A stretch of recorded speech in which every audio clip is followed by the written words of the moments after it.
What's going on, everyone? So an interesting title to this video, no? Why I don't worship.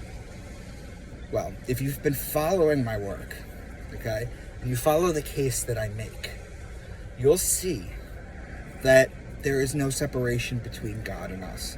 God is the name given to infinity, okay, the infinite, okay, beyond space and time, okay?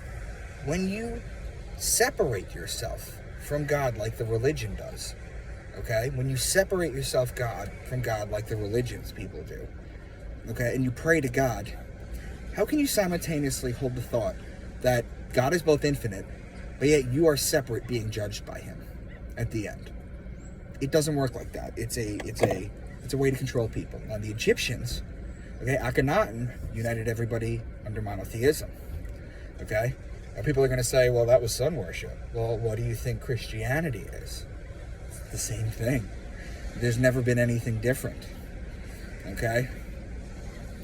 Because in this dimension, for us, the sun is the light of the world, the only begotten Son, okay? The giver of life to everything, the bridegroom, whatever you want to call it, okay?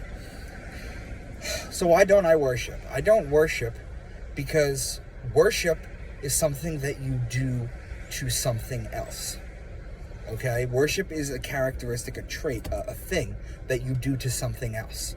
I don't believe in a difference between any of us, between anything in this dimension, between God. I don't believe in a difference between anything.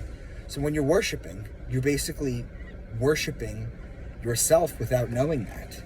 And because the Bible told you that God speaks and God demands worship and God is a jealous God and all these things, suddenly you're scared. And that's not the way to go about it, okay? That's not how it works, okay? In fact, when you're talking about communication, okay, how we speak, this is just a thing that humans do, okay? Animals do it too. Plants communicate in their own way too, but language, or we can say language in the sense of humanity, is actually a very slow, dense way of communicating. Anybody that's ever had a near-death experience, okay, or had a DMT trip, right? Anybody that's ever had any of that, what do they tell you? They tell you that you could see. They tell you that you could hear perfectly, okay?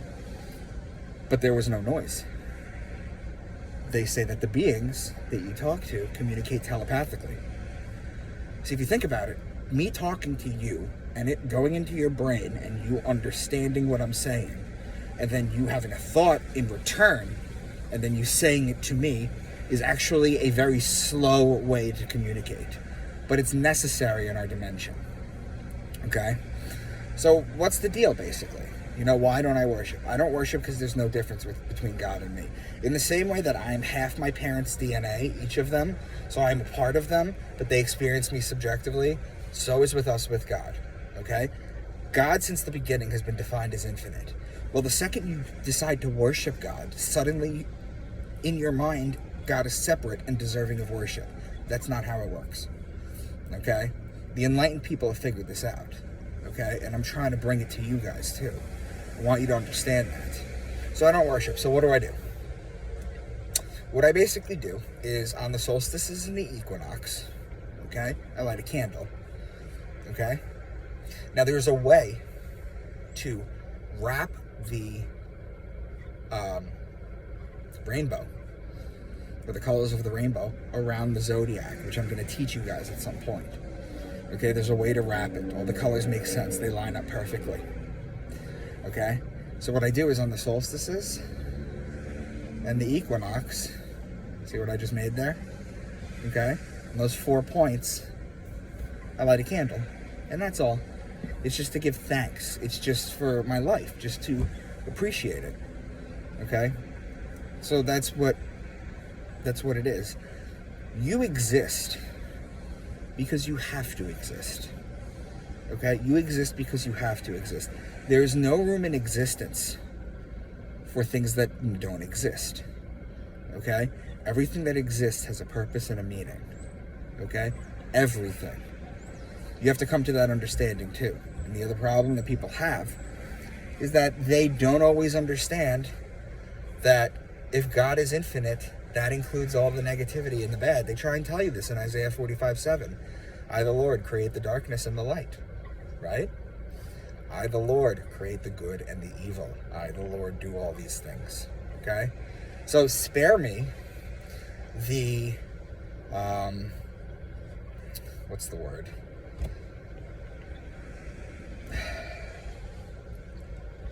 Can't remember it right now. This is awful. Spare me the, whatever, the interpretations, okay, of that passage, okay? The apologetics, that's the word. The apologetics of that passage. Spare me that. They try and tell you this. Okay, all the ancients knew what it was, what this is, what this universe is. It's the everything creating children to experience itself, but you're not made in God's image, okay? You are God made in man. That's what it is, okay?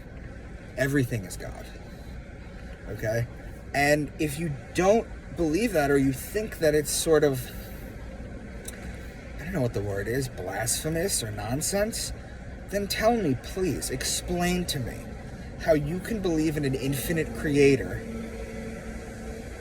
that demands you to worship itself when you are part of the infinite, okay? Now, I'm not saying anything wrong about prayer. Prayer is good, okay? Saying prayers is good because you're connecting with your higher self, okay? But worship, okay? Worship is nonsense. It's an egotistical thing. Worship is nonsense, okay? That's what egomaniacs do. That's what fanatics do, okay? The word fan is short for fanatics. When someone says, I have a bunch of fans, I hope not. That could be pretty bad for you. So just wanted to share that with you guys. Just wanted to let you know that I do not worship, okay? There is nothing that I worship, okay? I am grateful, and I am humble, and I am loving, and I am loved, but I do not worship, okay? And you shouldn't either, okay? I shouldn't even say that. Come to this understanding on your own, and when it takes you over, you'll get it.